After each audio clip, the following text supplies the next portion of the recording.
She doesn't fall in love because you're perfect. She falls because of how she feels around you. Not what you say, not what you give, but how her nervous system responds to your presence. Let me ask you this. If love is emotional, psychological, even subconscious, then why are most men still using logic to create it? Today, that changes, because you're about to discover 9 psychological triggers. Not tricks in the manipulative sense, but deeper truths about female attraction rooted in how the mind and heart are wired. These triggers work not because you pretend to be someone else, but because you learn to embody the traits that speak to her subconscious. Safety without submission, power without control, warmth without weakness, and presence without pressure. Each of these 9 principles reflects what women instinctively crave, but rarely put into words. And when you apply them with stoic clarity and intention, you don't have to chase her love. It awakens on its own. So if you're ready to move differently, to shift how she sees you without saying much at all, then stay with this. Because what you'll learn today could change how women experience you forever. Now let's begin with the first psychological shift that flips the emotional switch. Number 1, control the emotional pace of interactions. You lead the rhythm and she subconsciously follows. She won't notice it at first. She'll think she's leading. She'll feel like she's choosing laughing when she wants to, talking when it feels good, pulling away when the energy overwhelms her. But beneath the surface, beneath the smiles and questions and flirtation, her emotional pace is being shaped. And it's you who's shaping it. Not by talking faster, not by dominating the conversation, but by mastering the one thing most men never learn to control. Emotional tempo. There's a secret rhythm in every connection. Some men try to match it, eager to stay in sync with her highs and lows. Others try to accelerate it, rushing the moment, forcing chemistry, speeding toward intimacy. But the man who truly draws her in, he slows everything down. He doesn't match her speed, he guides it with his tone, his breath, his timing, his pauses that stretch just long enough to build tension and just short enough to keep her wanting more. You don't talk over her excitement, you let it ride and then you settle it. You don't fill every silence, you hold space with calm. You don't react when she pulls away slightly, you remain still, unaffected, present. That stillness, that command of pace, it's not loud, it's not flashy, but it's undeniably magnetic. Because when you set the emotional tempo, you become the anchor in her emotional sea. Suddenly you are the reference point. She adjusts to your rhythm. She leans in when you slow things down. She mirrors your breath when you remain calm. She softens when you don't chase her shifts, but hold steady. This is how you bypass her mind, because her logic won't detect it, but her body will, her nervous system will, and over time she begins to crave that energy, the rhythm of safety, mystery, and grounded tension you carry. Marcus Aurelius wrote, "If you are distressed by anything external, the pain is not due to the thing itself, but to your estimate of it. You no longer estimate every reaction, you lead them, and that leadership is never forceful. It's felt, it's trusted. It makes her feel like she's safe to surrender without losing herself. Because when you control the tempo, you control the experience. And that's the first door into her heart, not through persuasion, but through emotional guidance. You don't chase her reactions. You hold the frame she responds to, and in that subtle command, you become unforgettable. Number 2, anchor her to positive emotional spikes. She'll associate you with how she feels around you. It doesn't matter what you say. It doesn't even matter what you look like. What she remembers is how you made her feel when she wasn't watching herself. And if you can be the man who consistently triggers those little emotional spikes, those electric surges of joy, depth, excitement, or awe, you become more than a person in her mind. you become a feeling. And feelings are addictive. This is what most men miss. They chase validation, approval, or affection, but the ones who win her heart, they build emotional anchors. They make her laugh, but not with jokes she expects, with wit that catches her off guard. They make her feel safe, but not by saying you can trust me, by being the kind of man whose calm speaks louder than his promises. They excite her not with empty thrill, but with surprise and presence in moments that feel real. And slowly, without understanding why, her nervous system begins to associate you with the feeling of being alive. That's the secret, because the brain is always wiring associations. When she feels deep joy in your presence, and only ever calm when you're gone, her desire grows. When you interrupt a stressful day with a message that's so grounded, so intentional, so different from the world's noise, she feels relief. And her body tags you as a source of relief. When you share a story that hits her heart and pause just long enough to let her emotions bloom, she doesn't just hear the story. She anchors you to the moment she felt moved. And that anchor, it's not a tactic, it's neurobiology. You're not trying to impress her. You're becoming the stimulus that sparks her most powerful emotions, the ones that stay long after you leave the room. She'll lie in bed, not replaying your words, but re-experiencing the sensations you triggered. She'll find herself smiling at nothing, missing something she can't name, feeling drawn to the idea of you even when you haven't texted, because her body already misses the feeling. That's how love forms, not from logic, not from strategy, but from repetition of emotional reward. And if you show up as a consistent source of peace, power, excitement, or mystery, you become the addiction she justifies to herself. As Epictetus said, people are not disturbed by things, but by the views they take of them. You've shaped her view of you, not by arguing for it, but by feeling it into existence. She doesn't know why she feels so pulled toward you, but you do. Because you built that connection the way Stoics build strength, through deliberate repetition of presence and intention. That's not manipulation, that's mastery. And if you keep showing up in ways that elevate her emotions, her mind will do the rest, connecting every warm moment, every quiet thrill, every soul-level resonance back to you. And once that connection's made, she won't want to let go.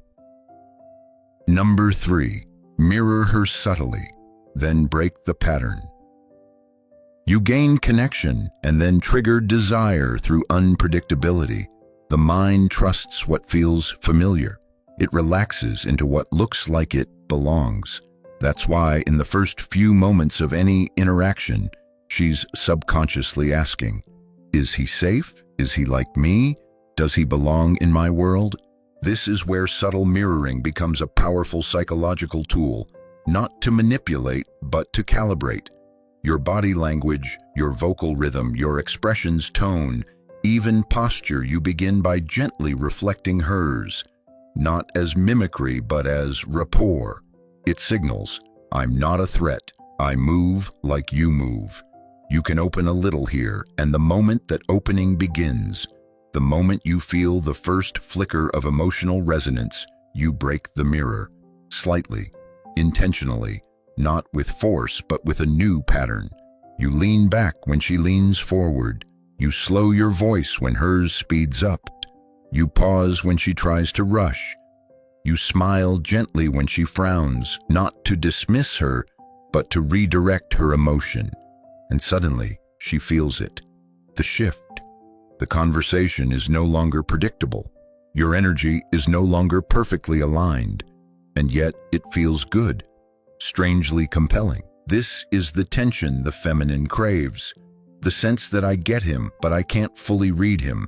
I feel safe, but I'm not in control. And that's the birthplace of desire.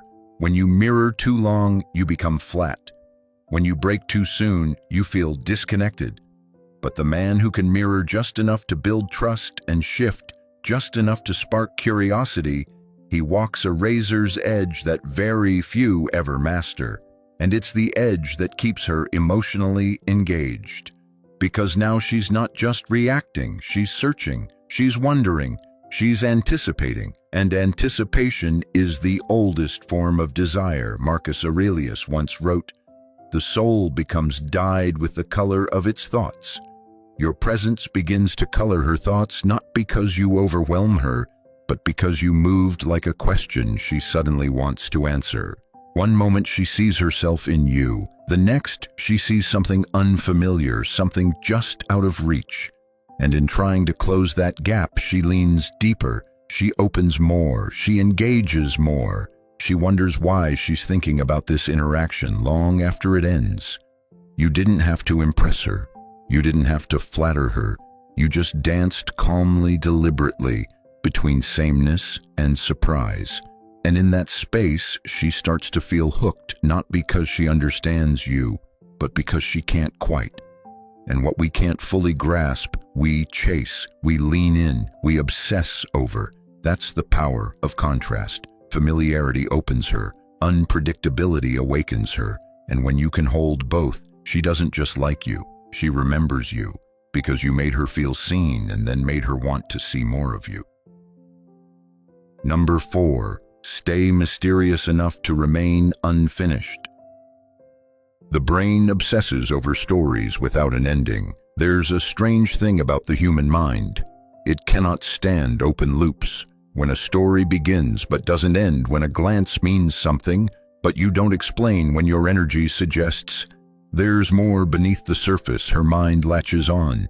It spins, it rewinds, it fills in the blanks. And this unknowingly is where most men lose their advantage, because they give everything up front. They explain themselves. They unpack their histories, their intentions, their feelings, hoping to build connection through transparency. But connection isn't built through disclosure. It's built through curiosity. And curiosity dies the moment you become predictable. That's why the most magnetic men are slightly unfinished. Not cold, not confusing, just not fully revealed. You answer only what's necessary. You share only what's earned. You reveal layers not to impress, but to invite depth. Because when a woman feels like she can read you too easily, her mind moves on. But when she feels like you're a living book, one she's barely on chapter 1 of, and every page she turns leads to another deeper question. She doesn't put the book down. She can't. That's the power of the open loop. A story left unexplained. A compliment left unexplored. A gesture that felt meaningful but left no trail to follow. And now she's sitting with the feeling, trying to solve the puzzle of you. Not out of suspicion, but fascination. You've given her a gift without asking for anything back. And then you disappeared behind your calm again.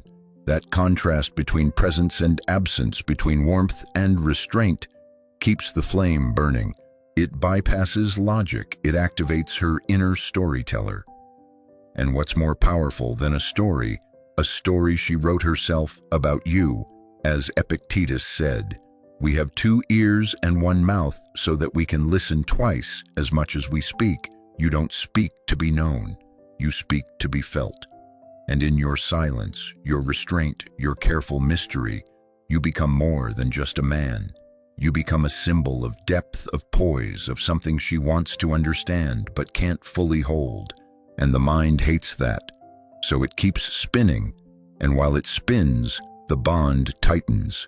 Because the part of her that craves novelty and wonder has found something rare. A man who feels familiar in energy but remains endlessly unknown in form. Not because you're hiding, but because you know.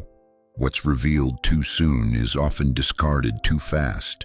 And when you hold back not out of fear but out of inner richness, you become the story she never finishes, the question she keeps revisiting, and the experience she wants to live out again and again. Number 5, validate the parts of her she hides from others. When she feels seen for who she truly is, she bonds. There's a version of her the world sees, confident, charming, playful, put together. Then there's the part she hides, the insecurities, the fears, The strange passions she's been told are too much. The gentle chaos beneath her strength. The softness she's scared to show because not every man can hold it. Most guys only connect with the surface. They compliment the way she looks. They affirm what she already knows. You're so smart, you're so interesting, you're different. But the man who feels unforgettable is the one who sees beneath all that. He doesn't rush into flattery. He listens. He notices the words she avoids. He hears what she's not saying. And then, when the moment is right, he reflects it back gently.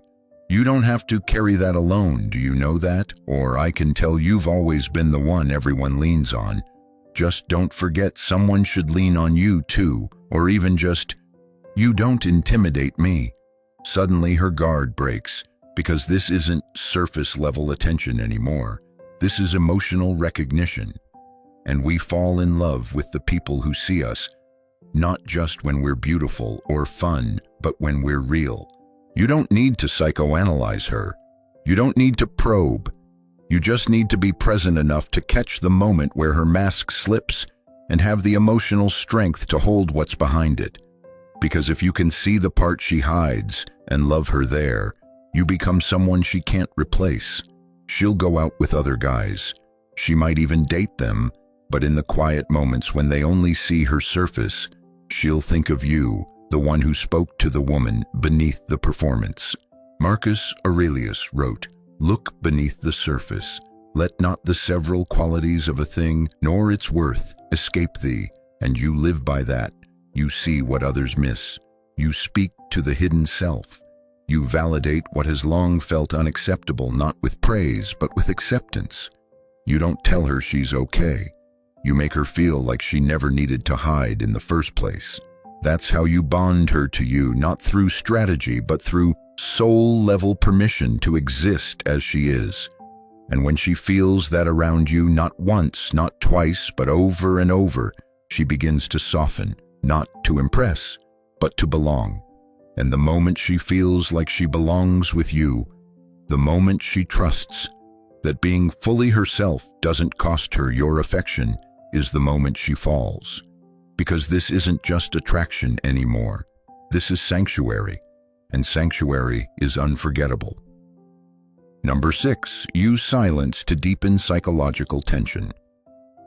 She starts asking more, leaning in, noticing the way you speak in images, not explanations, how you reveal truth in small windows, not endless monologues, and she begins to understand. This isn't a man who needs to be understood quickly. This is a man who chooses, who gets access to the full story, and that, in a world of oversharing and emotional chaos, is divine. Because silence is not the absence of something, it's the presence of something deeper. You say nothing, but you say it with your eyes, with your calm breath, with your posture that doesn't shrink, doesn't shift, doesn't apologize for existing. And suddenly she feels something, a pull, a tension she can't explain. Because in that space you're holding between what could be said and what's not, her mind starts to wander. She fills in the blanks. She wonders what you're thinking. She questions why you're not like other men, so quick to perform, to please, to make her laugh. But you remain steady. You let the silence work for you. This isn't a passive stillness. This is charged, controlled, intentional. It's the silence of a man who knows himself, who doesn't flinch under pressure, who allows tension to grow because he's not afraid of what it will reveal. And the feminine, it thrives in tension, not because it wants discomfort, but because tension means something is alive. That pause after a glance, that breath before a reply, that stillness after she shares something vulnerable, and you don't rush to fix it, but simply witness it. That's what she remembers. She doesn't fall for the man who talks the most.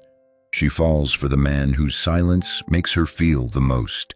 Because in that silence her thoughts rise, her fantasies activate, her heart beats just a little faster, not in fear, but in fascination.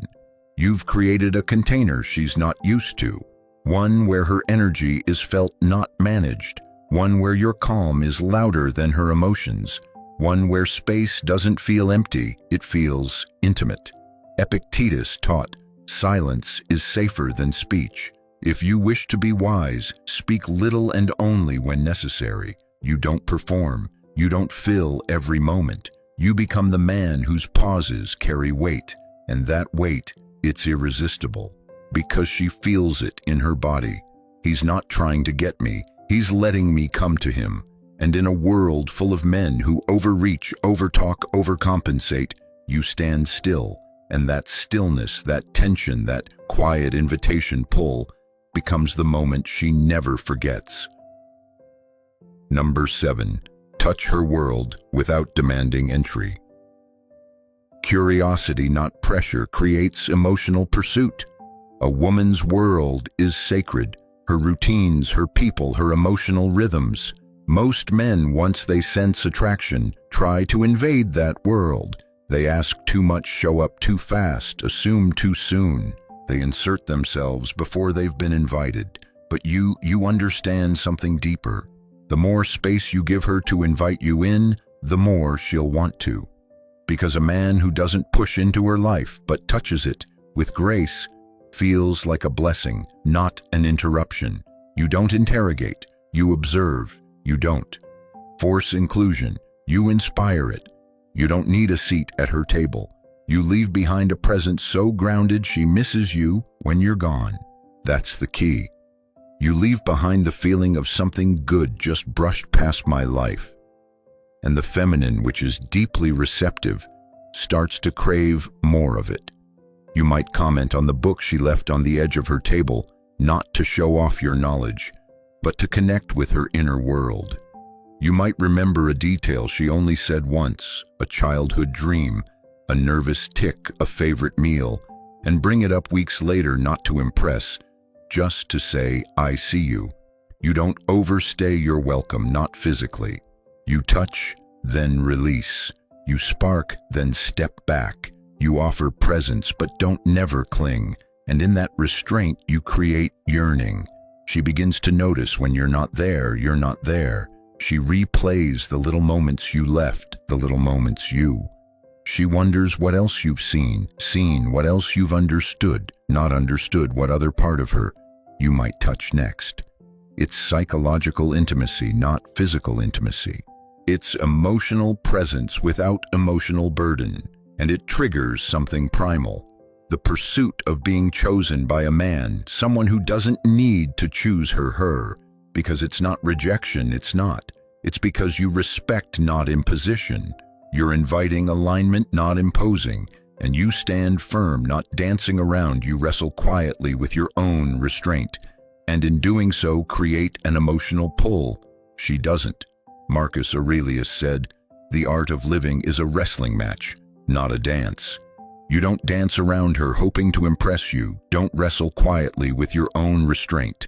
That restraint creates the emotional pull. She doesn't. It's not your words, not your gestures, not even your charm. It's your willingness to touch her world and walk away with calm. That's the reason she's curious, what makes her curious. It's why she chases. Because the man who's not obsessed with being in her life, not obsessed, but who moves with such care when he's there, is there. He's the one she wants more of. She doesn't try because he didn't need to. Number 8. You make her earn moments of your full attention. The mind values what it works for what? What comes easy is forgotten quickly. What's given without effort is often discarded without meaning. But when something is earned, when it feels earned, when it's revealed not all at once, only in moments, it becomes valuable. That's the law of scarcity, not as manipulation, but as truth of the human mind. And you understand that your attention is not just presence, it's currency. Presence, it's currency. You don't give it freely. You don't flood her with constant replies, non-stop interest, endless availability, accessibility. Because, it's not about being always available. It's about being fully present in the right moments, and letting those moments be rare enough to matter. So when you lock eyes and really listen, she feels it, she feels. When you ask something real, not just flirty, but deep, specific, and alive, she leans in, she leans. When you slow your voice and drop into the conversation as if time pauses and she's the only one in it, she melts. She melts. Not because you're performing. It's not because you're deliberate. It's not scattered. It's because the energy you're not giving costs you something you don't give it. It's deliberate, not scattered. And because of that, it's sacred. It's sacred because of that. Now she starts to chase, not chasing, not your time, but your attention, your attention. She texts, hoping to pull more of it more. She replays past moments, remembering the moments, the weight of those moments, your focus. She longs for the next time you'll open, when you'll open the space and let her in again, and let her in again. And the more she desires that feeling, the more she links her value to earning it. Earning your depth. You. It's not about being cold. You're not cold. You're not punishing her, not punishing. You're showing her by how you move that, by how your inner world is earned access only. Like a rare book in a sacred library, a rare book. Like a ritual that must be invited, not demanded, invited, not demanded. Epictetus taught. Know first who you are, and you do. And then adorn yourself accordingly. You adorn yourself in quiet restraint, in energetic sovereignty, in the knowledge that you control where you put the man who controls where he puts. His attention controls his own world, his world. So she doesn't get all of you, not at once. She gets pieces, and only when she's calm enough, real enough, open enough to deserve them, to deserve. And each time she does, she treasures it. It treasures. Because now her attention is no longer not a given attention, a given. It's a gift, a gift. And the mind doesn't, because she doesn't throw away what feels like a gift, because it feels like. It holds onto it. It wants more of it. It protects it. And most of all, because it begins to love, because she begins to love the source of it. Because in a world full of men who chase her with empty noise, you offered presence, not noise, with weight. And she'll never forget what that feels like, because she won't forget. Number 9. You never try to convince her, make her convince herself. Reverse the chase and she'll fall in love with her own choice. The moment you try to persuade her, the moment you argue, prove, or perform, you lose. Not because your case isn't strong, not because your value isn't real, but because love doesn't bloom in pressure, it blooms in perception. And the most powerful perception is the one she arrives at on her own. This is why the most stoic magnetic men never try to convince a woman to love them. They don't sell themselves, they reveal themselves. They don't say, I'm the right man for you. They move like a man who already is, and let her come to that truth herself. This is psychological judo. This is emotional reversal. Instead of chasing her desire, you lead with your standard. Instead of trying to fit into her world, you invite her to qualify for yours. And here's what happens. At first, she notices you're calm. Then she realizes you're not chasing. Then she begins to question why. Why isn't he doing what the others do? Why do I feel like I'm the one being watched, evaluated, chosen? And that subtle shift from her being the prize to her wondering if she qualifies for your world, that's where desire begins. Because you've flipped the game. You haven't tried to enter her heart through effort. You've created a container of value so powerful, so self-assured, so selective, that she starts to want to be chosen by you. Not because she needs you, because she wants the feeling of having earned your energy. You never said, pick me. You said through presence, I don't pick easily. And the mind loves a challenge. The ego loves to be seen as worthy. The heart loves to be invited. So she begins to lean, to open, to pursue. Not because you manipulated, but because you never interrupted her process. You let her discover her feelings. You let her write the narrative. You let her convince herself. And that's a bond no amount of seduction can create. As Marcus Aurelius wrote, "Waste no more time arguing what a good man should be. Be one. You are." And that beingness, still grounded, unwavering, is what plants seeds in her mind she doesn't realize are growing. She thinks she chose you. She thinks she saw something in you. She thinks she reached the conclusion on her own. And you smile. Because that's exactly the point. Desire isn't something you drag out of her. It's something you awaken inside her. And when a woman believes she's falling on her own terms, she falls deeper. Because now it's her story, her feelings, her pursuit. And all you had to do was be the man who didn't need to convince. You never begged. You never persuaded. You never proved your worth with desperate gestures or clever tricks. You simply became a man she couldn't forget. Not because you forced her to see your value, but because she discovered it herself. Every psychological trigger, every subtle behavior wasn't a strategy. It was a reflection of who you've become. And in a world where most men chase approval, you chose alignment. Where most men scream to be seen, you chose presence. Where most men react, you chose restraint. That's why she feels something around you that she can't put into words. A pull, a gravity, a mystery that doesn't need to be solved, only experienced again and again. She won't remember every word you said. She might not even understand why her heart races when your name appears. But she'll feel it. The way your stillness made her feel safe. The way your silence made her feel seen. The way your mystery made her want to know more. And that feeling, the one that bypassed her logic and went straight to her soul, is the one that lingers. Because you never tried to control her. You only ever mastered yourself. And now she can't forget you. If this resonated, if you felt yourself in these words, if you're not just chasing attraction, but building unshakable presence from the inside out, then stay with us. This is not a channel for men who need tricks. This is a space for transformation. We don't teach you how to play her mind. We teach you how to command her respect by becoming a man who respects himself. So if you're ready to keep building this inner power, to keep moving with calm certainty in a chaotic world, then subscribe.